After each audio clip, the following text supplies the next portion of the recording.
Umar கத்தாபு நினைத்தது போன்று வெளியில் போகக்கூடாது என்பது அல்ல. அவர்கள் அப்படி விரும்பினார்கள். அவர்கள் விரும்பிய பிரகாரம் வஹி இறங்கி இருக்கிறது. ஆனால் இதை அல்லாஹ் தஆலா அங்கீகரிக்கவில்லை. பர்தாவை போட்டுக்கொண்டு வெளியில் போகக்கூடாது நினைத்தார்களே, இதை அல்லாஹ் அங்கீகரிக்கவில்லை. உமர் கத்தாபை பற்றி சொல்வதாக இருந்தால் சுப்ஹானல்லாஹ் கண்ணீர் வடியும். ஒருமுறை அல்லாஹ்வுடைய தூதரிடத்தில் வந்து சொன்னார்கள், இந்த மக்காமு இப்ராஹிம் என்ற கல்லிடத்திலே 2 ரக்காய் தொழ வேண்டும் யா ரசூலல்லாஹ் என்றார்கள். உடனே வஹி வருகின்றது, இத்தஹிது மகாம இப்ராஹிம் முஸல்லா. இப்ராஹிம் அலைஹிஸ்ஸலாம் அவர்கள் நின்று கஅபாவை கட்டி அந்த கல்லுக்கு அருகில் வந்தால் தொழுங்கள் என்று வந்தது. பத்ரிலே கைது செய்யப்பட்டவர்களை என்ன செய்ய வேண்டும் சொன்னார்கள், அந்த இடத்திலே அனைவரையும் வெட்ட வேண்டும் என்று. அல்லாஹ்வுடைய தூதர் அதை எடுக்கவில்லை, விட்டு விட்டார்கள். பிறகு வஹி இறங்கியது, நபியே ஏன் நீங்கள் இவர்களை விட்டீர்கள்? பிறகு வந்து கேட்டார்கள், யா ரசூலல்லாஹ் மனைவிமார்களுக்கு பர்தா போடும்படி சொல்லுங்கள். உடனே ஆயத்து இறங்கியது, நபியே இவர்களுக்கு பர்தாவை கடமையாக்குங்கள் என்று.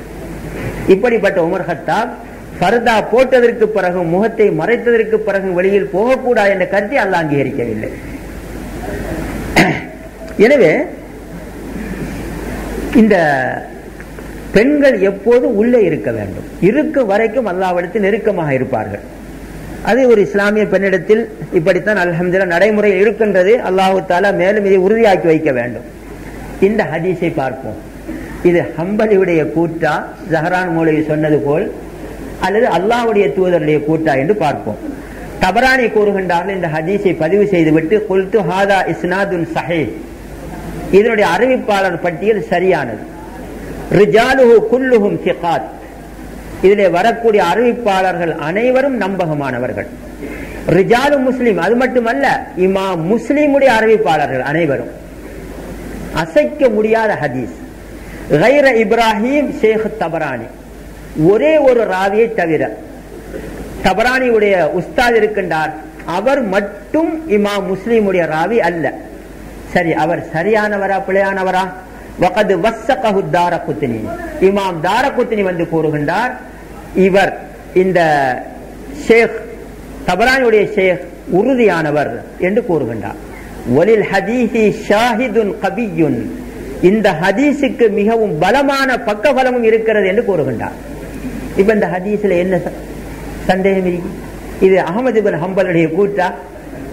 சுப்ஹானல்லாஹ், பாருங்கள், இதுதான் நரகத்தின்பால் அழைக்கக்கூடிய தலைவர்கள் என்று ஹதீஸ் வந்ததே. நான் பயப்படுவதெல்லாம் என்னுடைய உம்மத்தில் மக்களை வழிகெடுக்கும் தலைவர்களைத்தான். இந்த பதிவு நாடாவை கேட்ட எத்தனை பெண்கள் முகத்தை திறந்திருப்பார்கள்? மூடிக்கொண்டிருந்த பெண்கள், இஸ்லாத்தில் அனுமதி இருந்தால் ஏன் முகத்தை மூடிக்கொண்டு இவ்வளவு கஷ்டப்பட வேண்டும் பாதையில் என்று எத்தனை பேர்கள் திறந்திருப்பார்கள்? இந்த முழு குற்றம் அவரின் மேல் தான் வந்துவிடும். எனவே சஹீஹான ஹதீஸ், பெண்கள் மறைக்கப்பட வேண்டியவர்கள்.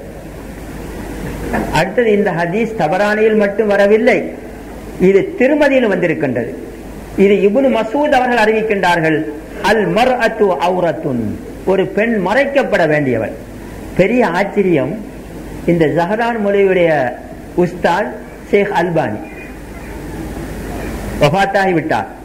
அல்பானி இர்வா என்ற கிதாபில் இந்த ஹதீஸை பக்கம் 303 கொண்டு வந்து சஹீஹான ஹதீஸ் என்கிறார்.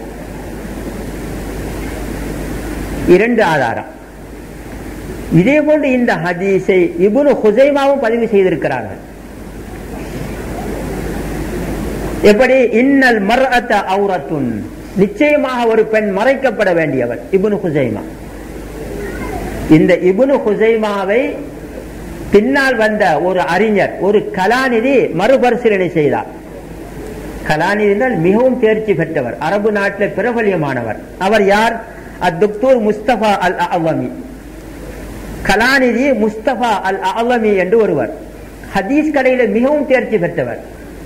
அவர் இந்த இப்னு ஹுஸைமாவில் வந்திருக்கக்கூடிய ஹதீஸை பார்த்து கூறுகின்றார், குல்து இஸ்னாதுஹு ஸஹீஹுன், இதனுடைய அறிவிப்பாளர் சரியானது என்று கூறுகிறார்.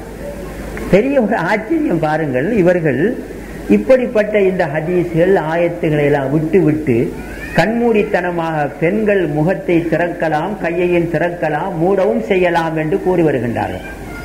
எவ்வளவு ஒரு பிழையான செய்தி என்று பாருங்கள். சரி, அவ்ரத்துன் என்றால் என்ன? மறைக்கப்பட வேண்டியவர். இதற்கு அகராதியிலே எழுதுகின்றார்கள், குல்லு ஷைஇன் யஸ்துருல் இன்சான் மின் அல்லாஹி ஹயாஅன். அவுரத் என்று சொன்னால் மனிதன் வெட்கத்தினால் எந்தெந்த உறுப்புகளை மறைக்கின்றானோ அதற்கு அவுரத் என்று சொல்லப்படும். வெட்கத்தினால் மறைக்கக்கூடிய ஒவ்வொன்றும் அவுரத். எனவே பெண்களை பாருங்கள், ஒரு முஸ்லிமான பெண் தன்னுடைய முகத்தை திறப்பாளா? சரியான